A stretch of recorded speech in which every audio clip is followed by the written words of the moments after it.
எல்லோருக்கும் வணக்கம். என் இனிய அன்பு உள்ளங்களே, எப்படி இருக்கிறீங்க? நல்லா இருக்கீங்களா? இப்போ மாசி மாதம் பிறந்துருச்சு, பங்குனி. இனிமேல் சித்திரை புது வருடமும் நம்மளுக்கு பிறந்துடும். அப்படி இருக்கிற சூழலில் இப்போ அடுத்தடுத்து சில பயிற்சிகள் இருக்குது. சனி பயிற்சி இருக்குது. இந்த சனி பயிற்சி திருக்கணிதப்படி மட்டும்தான் கொடுத்துருக்காங்களே ஒழிய வாக்கியப்படி இந்த வருடம் சனி பயிற்சி இல்லைன்னு சொல்கிறாங்க. பட் திருக்கணிதப்படி திருத்தி அமைக்கப்பட்டது திருக்கணிதம்னு உங்கள் எல்லாருக்குமே தெரியும். ஸோ திருக்கணிதப்படி இப்போது சனிப்பெயர்ச்சி நடக்க போகுது. இனிமேல் அடுத்து ராகு கேது பயிற்சி நடக்கும். அதற்கப்புறம் நம்மளுடைய வருடப்பிறப்பு, தமிழ் வருடப்பிறப்பு, அதனுடைய பலன்கள், அதை பற்றி கொஞ்சம் பார்க்கலாம். அப்புறம் அதுக்கப்புறம் குரு பயிற்சி. அப்படிங்கிறப்போ அடுத்தடுத்து பஞ்சாங்கம் தொடர்புடையதாகவே கொஞ்ச நாள் உங்களை நான் சந்திப்பேன் அப்படின்னு நினைக்கிறேன்.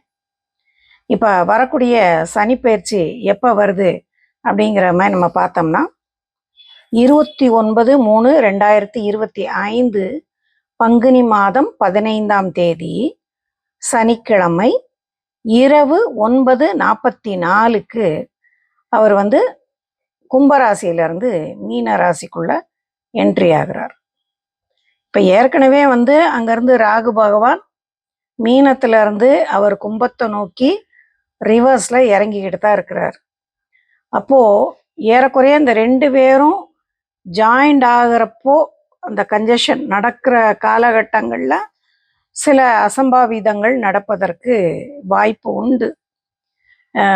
இதை நான் ஒரு பொதுவாகவே உங்கள் எல்லாருக்குமே ஒரு முன்னெச்சரிக்கையாக சொல்கிறேன் அப்படின்னே நீங்கள் வச்சுக்கலாம். ஏன்னா ஒவ்வொரு கிரக பயிற்சிக்கும் ஒரு பலன் கட்டாயம் இருக்கத்தான் செய்யும்.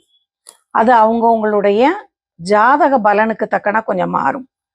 உங்கள் எல்லாருக்குமே தெரியும், இப்போது என்னை மாதிரி ஜோதிடர்கள் பேசுகிறது எல்லாமே ஒரு பொதுவான நிகழ்வுகள் பற்றி தான் நாங்கள் பேசுகிறோம். இது தனிநபரை பற்றின ஜாதகம் கிடையாது. ஒவ்வொரு தனிநபருக்கும் ஒவ்வொரு விதமான அமைப்பு இருக்கும். அப்போ அவங்களுடைய வாழ்க்கை நிலையும் ஒவ்வொரு மாதிரி இருக்கும். ஒரே நாளில் பிறந்த குழந்தையாக இருந்தால் கூட ஒருத்தவங்க மேஷ லக்னத்தில் பிறந்திருப்பாங்க, ஒருத்தங்க ரிஷபத்தில் பிறந்திருப்பாங்க, ஒருத்தங்க மிதுனத்தில் பிறந்திருப்பாங்க, ஒருத்தங்க இங்கிட்டு அப்படியே ஆப்போசிட் இங்கிட்டு வந்தோம்னா ஒருத்தங்க துலாத்தில் பிறந்திருப்பாங்க, விருச்சிகத்தில் பிறந்திருப்பாங்க. அப்படியே இன்னும் கொஞ்சம் நகட்டினோம்னா அங்கிட்டு கும்பத்தில் பிறந்திருப்பாங்க, மீனத்தில் பிறந்திருப்பாங்க. இப்படி இந்த லக்னங்கள் மாறுறப்போ அந்தந்த கட்டங்களில் அமையக்கூடிய கிரகங்கள் அவங்களுக்கு உண்டான வேலைகளை செய்யும். அப்போ ஒரே நாளில் பிறந்த குழந்தையாக இருந்தால் கூட எல்லா குழந்தைக்கும் ஒரே விதமான லைஃப் ஸ்டைல் இருக்காது. அவங்களுடைய உருவ ஒற்றுமை ஒரே மாதிரி இருக்காது. பிடித்த விஷயங்கள் ஒன்று போல இருக்காது. உணவு பிரியம் ஒன்று போல இருக்காது. நிற அமைப்பு, முகத்தோற்றம் வேற வேறையா தான் இருக்கும். அவங்கவுங்களுடைய தாய் தகப்பனுடைய கேரக்டர் வேற வேறையா தான் இருக்கும். அவங்களுடன் பிறந்த குழந்தைகளுடைய கேரக்டர்ஸும் அவர்களின் பலாபலனும் மாறும். அப்புறம் அம்மாவுக்கு ஒரு மாதிரி தான் இருக்கும், அப்பாவுக்கு வேற மாதிரி தான் இருக்கும், மாமனுக்கு வேற மாதிரி தான் இருக்கும், தாய் வழி பாட்டனுக்கு வேற மாதிரி தான் இருக்கும், தந்தை வழி பாட்டனுக்கு வேற மாதிரி தான் இருக்கும். இதுதான் ஒரு தனிநபரின் ஜாதகம். இப்போ நம்ம பேசுறது எதுவுமே தனிநபரின் ஜாதகம் கிடையாது. சில நேரங்களில் நீங்கள் மக்கள் நீங்கள் நினைக்கிறீங்க, சில பேர் நல்லா இருக்குன்னு சொன்னாலும் கொஞ்சம் வருத்தப்பட்டு பேசுகிறீங்க. நான் ரொம்ப கஷ்டப்படுறேன், ஆனால் நீங்கள் எல்லாருக்கும் நல்லா இருக்கும்னு சொல்லி சொல்கிறீங்க அப்படின்னு நீங்கள் சொல்கிறீங்க. ஆனால் நான் உங்களுக்காக ஒரு நல்லதை சொல்லணும்னு இறைவனுடன் ஒரு ஆசீர்வாதத்தை வாங்கி உங்களுக்காக நான் பேசுகிறேன். அப்படி இருக்கிறப்போ நீங்கள் எல்லாரும் நல்லா இருக்கணும்னு கட்டாயம் எனக்கு ஆசை. இன்னொன்று, என்னுடைய ஆசைங்கிறது இது மட்டும் கிடையாது. நான் தினந்தோறும் கும்பிடுறது எல்லாரும் நல்லா இருக்கணும்னு தான் கும்பிடுவேன். இது என்னுடைய நேச்சரும் கூட. இது நான் இன்னைக்கு தான் கும்பிட்றேன்னு இல்லை, என்னுடைய சிறு வயதுலேருந்தே நான் அப்படித்தான் இருக்கிறேன். நான் இதில் ஒரு கேமரா முன்னாடி உட்காந்து உங்ககிட்ட நான் பேசுகிறப்போ நீங்க கஷ்டப்படுவீங்க அப்படின்னு சொல்லி சொன்னா கட்டாயம் எல்லாருக்கும் மன வருத்தம் இருக்கத்தான் செய்யும். ஆனா பொது வெளியில வந்து அப்படி சொல்ல முடியாது. சொல்றது வந்து எனக்கும் ஒரு மாதிரி இருக்கும், கேட்குற உங்களுக்கும் நம்ம நல்லா இருப்போம் அப்படிங்கிற நம்பிக்கை உங்களுக்கு குலைந்து போயிரும் இல்லையா? அதனால அது நான் அப்படி பேசுறது முறை இல்லை அப்படிங்கிறது என்னுடைய தாழ்மையான கருத்து. அதை நீங்க அக்செப்ட் பண்ணுவீங்க அப்படின்னு நான் நினைக்கிறேன். இன்னொன்று வந்து ஒவ்வொருத்தருக்கும் ஒவ்வொரு விதமான ஜாதக அமைப்பு இருக்கும் அப்படின்னு சொல்லி சொல்றப்போ பணக்காரர்களாக இருப்பவர்களுக்கும் ஏழையாக இருப்பவர்களுக்கும் நம்ம வந்து ஒரே ஸ்கேலில் அளவிட்டு கிரக பலன்கள் சொல்ல முடியாது. நோயோடு போராடுறவங்க எத்தனையோ பேரை நான் பார்க்குறேன். நான் உடல் குறைபாடு உள்ள பிள்ளைகளை நான் பார்க்குறேன். அதில் குறைபாடோடு இருக்கக்கூடிய பெரியவங்களை பார்க்குறேன், மனநிலை சரியில்லாமல் இருக்கிறவங்கள பார்க்குறேன். இப்படி பலவிதமான மனிதர்கள். அப்போது எல்லாருக்குமே வந்து கொஞ்சம் நல்லது நடந்துராதா அப்படிங்கிற ஏக்கம் தனக்குத்தானே எல்லாருக்கும் இருக்கத்தான் செய்யும்.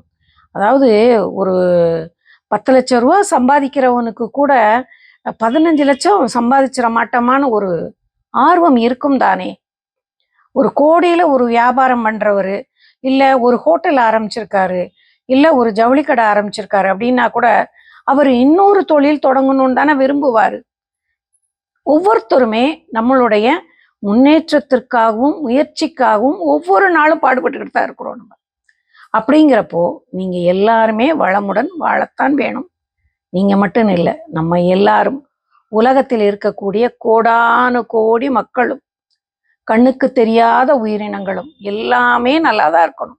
மரம் செடி புல் பூண்டு எல்லாமே நல்லா இருக்கணும். மலை நல்லா இருக்கணும், கடல் நல்லா இருக்கணும், ஆறு நல்லா இருக்கணும், ஆற்றில் இருக்கும் மீன் நல்லா இருக்கணும்.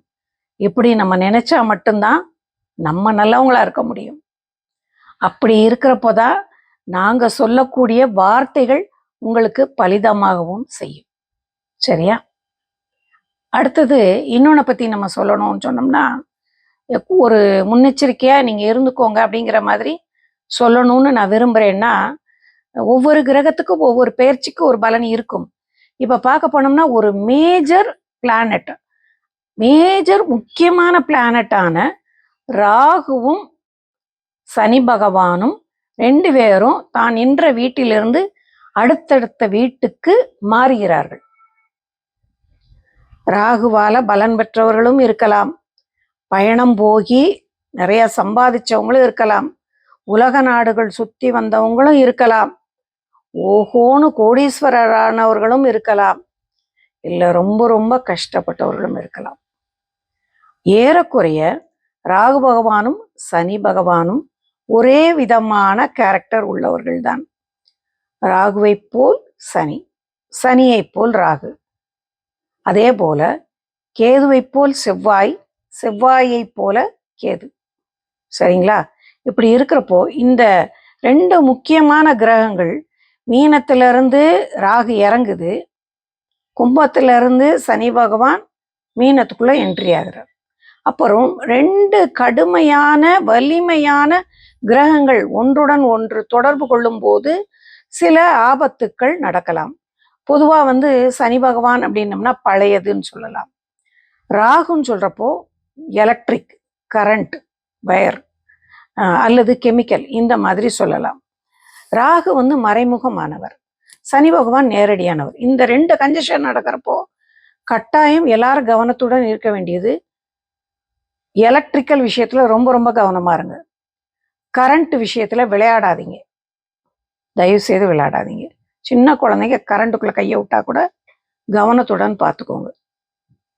அதே மாதிரி யார் வீட்லையாவது கரண்ட் சம்மந்தமான பிரச்சனை இருந்ததுன்னா தயவு செய்து அதை சரி பார்த்துக்கோங்க. இன்னொன்று, பழசுபட்டோட சாமான் ஜெட்டு கிடக்கிறதோட சேர்த்து வயரை போட்டு வச்சுருக்கேன் அப்படின்னு இருக்கிறவங்க அதுலேயும் கொஞ்சம் கவனமாக இருந்துக்கோங்க.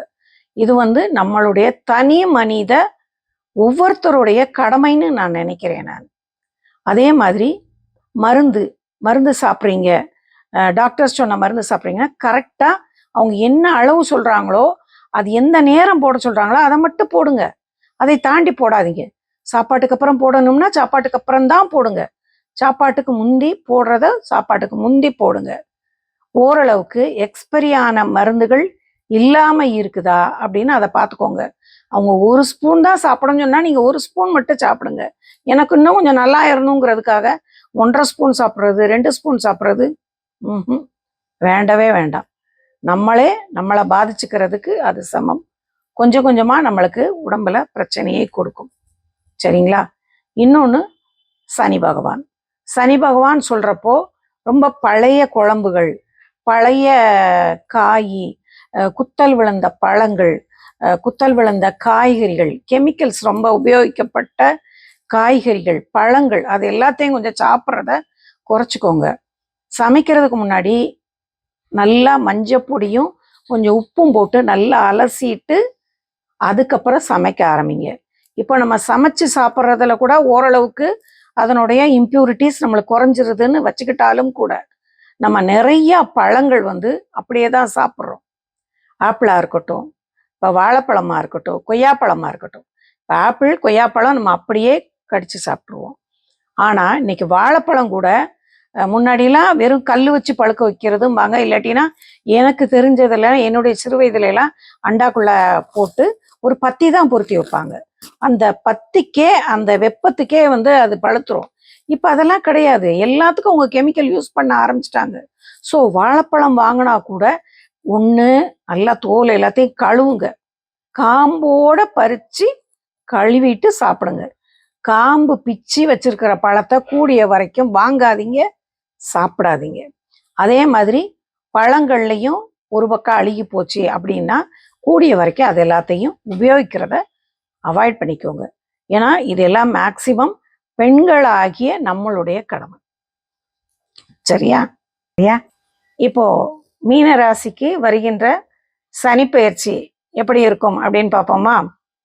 ஏற்கனவே உங்களுக்கு 7.5 சனியின் ஆரம்பமான 2.5 வருடங்களை நீங்கள் முடித்து அடுத்து சனி பகவான் உங்களுடைய ராசியிலேயே அமர்கிறார். அப்போ உங்களுக்கு இது ஜென்மச்சனி காலம் அப்படின்னே நம்ம சொல்லலாம். இது வரைக்கும் ஆட்சி பெற்று கும்பத்தில் இருந்த சனி பகவான் உங்களுக்கு பெரிய பெரிய செலவுகளாக தான் வச்சார்.